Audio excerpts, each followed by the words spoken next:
ऐसा हो सकता है कि आप धर्मियों के बीच में रहें जो प्रार्थना करने की आत्मा से भरे हुए हैं।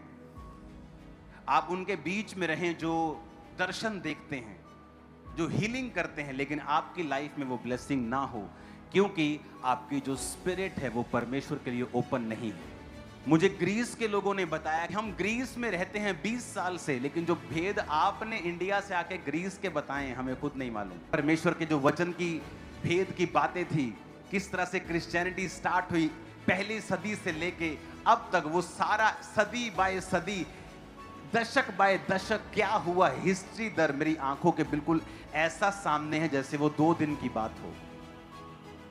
और परमेश्वर ने जो भेद मुझ पे खोलने शुरू किए, क्यों? क्योंकि प्रकाशित वाक्य में मैंने उस रेवलेशन की स्पिरिट को क्या किया, कैच किया। और मैं वहां प्रेयर कर रहा था, मैं अपनी वाइफ को बता रहा था कि यहां पर परमेश्वर का मुंह था, क्योंकि जब उसके मुंह से निकला तो तरेड़ पड़ी और वो तरेड़ 3 भागों में फैल गई। तो जहां पे वो था एग्जैक्ट, हम वहीं खड़े होकर प्रार्थना कर रहे थे। और जहां पर वो लिखा गया था, प्रकाशित वाक्य जहां लिखा गया था, वहां पर भी हम बैठकर, वहां पर भी लेटकर हम प्रार्थना कर रहे थे।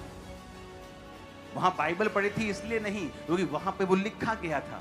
वहां कोई चीज पढ़ी थी इसलिए नहीं, क्योंकि वहां पे वो लिखा गया था। वो रेवलेशन की केव में जब मैं गया तो मेरी स्पिरिट ने उस रेवलेशन को रिलीज किया। जब मैं खुद वहां था और खुद जब मैंने उस स्पिरिट को, क्योंकि पहली फुल नाइट मैंने प्रेयर की, अपने रूम के बाहर एक जगह थी जहां मैं रह रहा था, पेड़ों के साथ ढकी हुई पहाड़ों के बीच में, कोई मेरी फैमिली मेंबर बाहर नहीं था और मैं अकेला था। मैंने फुल नाइट प्रेयर की। जब सूर्य चढ़ने लगा मैं अंदर गया रूम में, फिर मैं सो गया, उठा, फिर गुफा में फिर प्रेयर, फिर तीसरे दिन गुफा में गया, फिर प्रेयर, रात को फिर प्रेयर। लेकिन मैं जानता था कि मैंने उस स्पिरिट को कैच किया।